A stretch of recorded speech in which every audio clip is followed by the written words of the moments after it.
ನಂತರ ಮತ್ತೆ ಸ್ವಾಗತ. ಬೆಳಗಾವಿಯ ಖಾನಾಪುರದಲ್ಲಿ ರಸ್ತೆಗಾಗಿ ರೈತರು ಆಗ್ರಹಿಸಿದ್ದಾರೆ. ಗುಂಡಿ ಬಿದ್ದ ರಸ್ತೆಯಲ್ಲಿ ನಿಂತು ರೈತರು ಆಕ್ರೋಶ ವ್ಯಕ್ತಪಡಿಸಿದ್ದಾರೆ. ಇಟಗಿ ಬೇಕವಾಡ ರಸ್ತೆ ದುರಸ್ತಿ ಮಾಡಲು ಒತ್ತಾಯ ಮಾಡಿದ್ದಾರೆ. ಗುಂಡಿ ಬಿದ್ದ ರಸ್ತೆಯಲ್ಲೇ ನಿಂತು ರೈತರು ಆಕ್ರೋಶ ವ್ಯಕ್ತಪಡಿಸಿದ್ದಾರೆ. ಇಟಗಿ ಬೇಕವಾಡ ರಸ್ತೆ ದುರಸ್ತಿ ಮಾಡಲು ಒತ್ತಾಯ ಮಾಡಿದ್ದಾರೆ ರೈತರು. ಕಿತ್ತೂರು ಖಾನಾಪುರ ಭಾಗದಲ್ಲಿ ಓಡಾಟಕ್ಕೆ ತೊಂದರೆಯಾಗ್ತಾ ಇದೆ. ಬಾಬಾ ಸಾಹೇಬ್ ವಿಠ್ಠಲ ಹಗಲೇಕರ ವಿರುದ್ಧ ಕೂಡ ಇಲ್ಲಿ ಕಿಡಿಕಾರಿರುವಂತದ್ದು. ರಸ್ತೆ ದುರಸ್ತಿ ಮಾಡಿ ಸಮಸ್ಯೆಗೆ ಸ್ಪಂದಿಸಿ ಅಂತ ರೈತರು ಒತ್ತಾಯ ಮಾಡ್ತಾ ಇದ್ದಾರೆ. ಅನ್ನುವಂತ ಸ್ಪಷ್ಟಪಡಿಸ್ತಾರೆ. ನಮಗ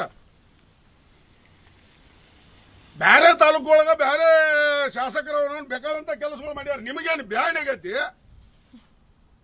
ನಾಚಿಕೆ ಆಗ್ಬೇಕು ನಿಮ್ ಜನ್ಮಕ್ಕ. ರಾಜೀನಾಮೆ ಮಾಡತ್ತೀರಿ ಅನ್ನೋದನ್ನ ನೀವು ಈ ರಸ್ತೆ ನೋಡಿ ನೀವು ಕಂಡುಹಿಡಿಬೇಕಾಗತ್ತೆ.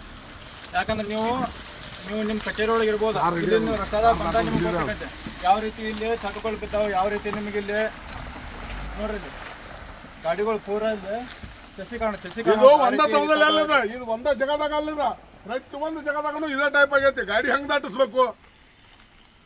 ನಮ್ಮ ತಾಲೂಕು ಖಾನಾಪುರ ತಾಲೂಕ ಈ ಭೂಪಟದೊಳಗೆ ಐತೋ ಇಲ್ಲ ಅದನ್ನ ಹೇಳ್ರಿ. ಪೈಲ ನಾವು ಟ್ಯಾಕ್ಸ್ ತುಂಬ್ತೇವಲ್ಲ ಕರ್ನಾಟಕ ರಾಜ್ಯದೊಳಗೆ, ನಾವು ಅದೇವೋ ಇಲ್ಲೋ ಅನ್ನುವಂತ ಸ್ಪಷ್ಟಪಡಿಸ್ತಾರೆ ನಮಗ.